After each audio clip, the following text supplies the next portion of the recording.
The first time I wasn't invited to Christmas with my wife's family. I brushed it off as a mix-up. The second time I told myself they probably assumed I was working. By the fifth year though it wasn't an accident, it was tradition. And my wife Anna went along with it every single time. It's strange how silence can sound heavier than shouting. That December morning as she packed her suitcase, carefully folding sweaters I'd bought her, humming faintly to a Christmas song on the radio, I realized how quietly she'd erased me from her life. "You sure you don't want me to drive you to the airport?" I asked, leaning on the doorframe trying to sound casual. Anna smiled, that soft, polite smile people use when they're already halfway out the door. "It's fine, Mark. My brother's picking me up. You'd just be bored there anyway. You hate snow." That wasn't true. I loved snow. I loved Christmas. I loved the idea of family gathered around a tree laughing, passing mugs of cocoa. Something I never had growing up. I'd hoped marriage would change that.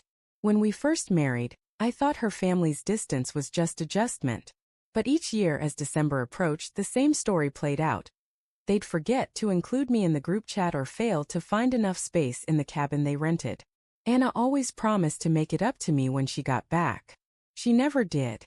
But this year something inside me snapped. In October I bought a mountain home. A beautiful secluded place tucked in the Colorado pines, 2 stories high, with wide windows that caught the morning light. I told Anna it was a business investment. A getaway for when I needed to work remotely. In truth, it was an experiment. I didn't tell her that the cabin was less than 20 minutes from where her family always spent Christmas.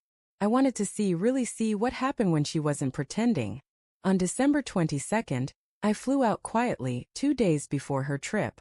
I left the lights off and the curtains drawn, settled in with my coffee and waited.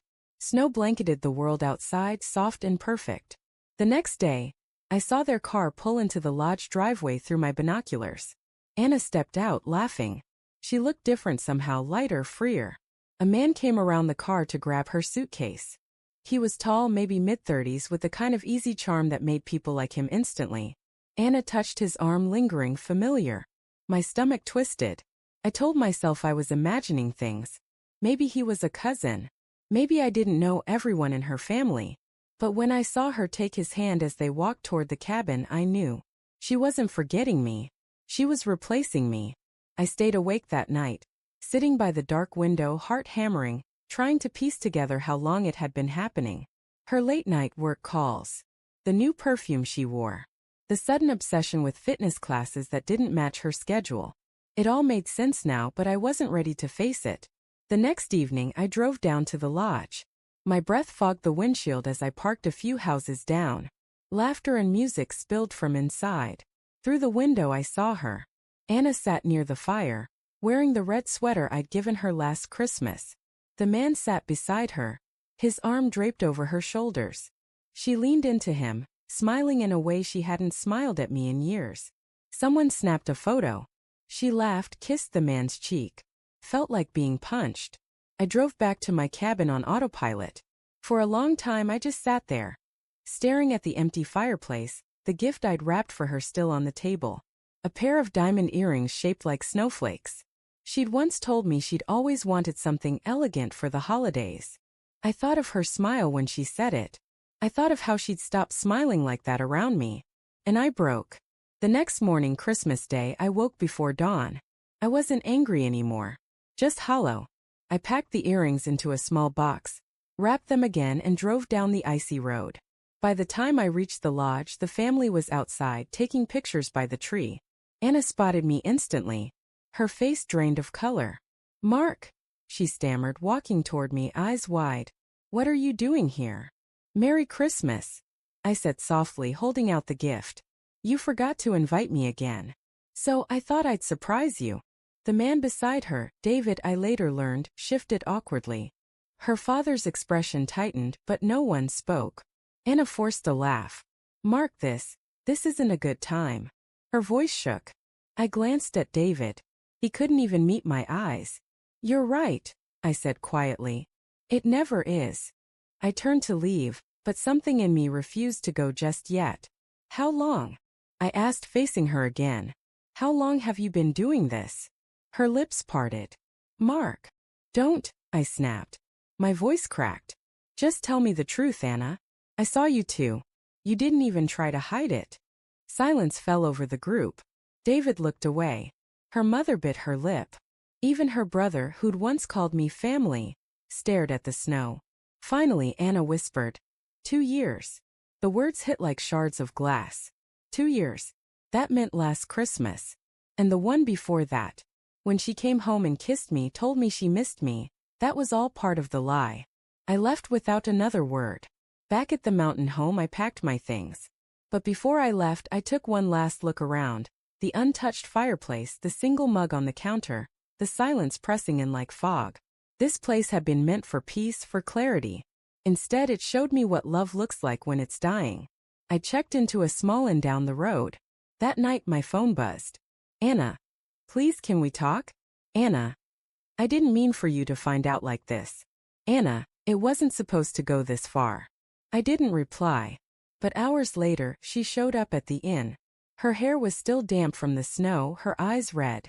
She looked smaller somehow, stripped of all her confidence. Mark, she whispered. Please. I can explain.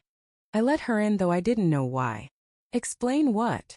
I asked, voice barely steady. That you fell in love with someone else? That every Christmas you told me your family didn't want me there. But it was really you who didn't. Tears streamed down her cheeks. It wasn't like that. He was just someone I could talk to.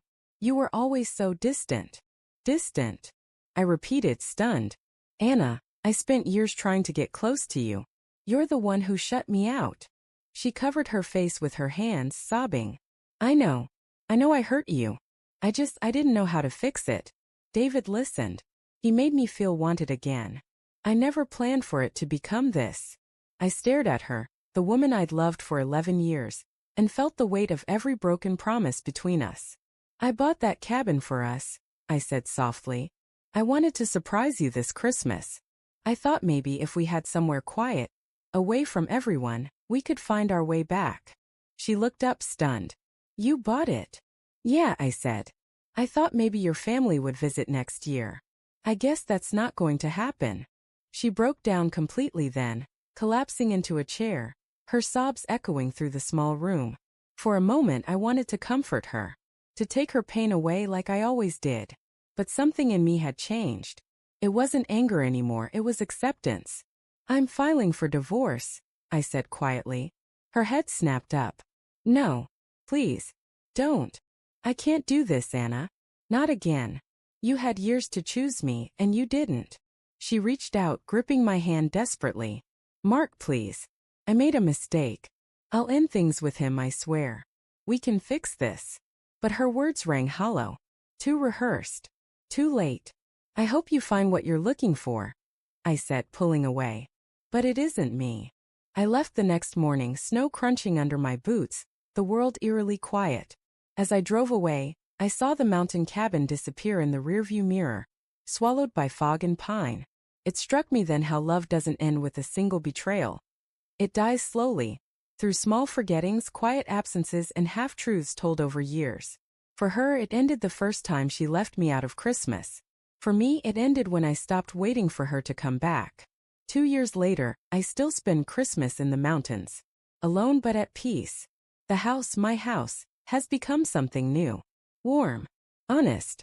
Sometimes when the snow falls heavy and the world turns silent, I light the fire and pour a mug of cocoa. I think about what might have been, then remind myself of what I escaped. Love, I've learned, isn't about being chosen once. It's about being chosen again and again, even when it's inconvenient. And when someone stops choosing you, no matter how much it hurts, the only thing left to do is let them go.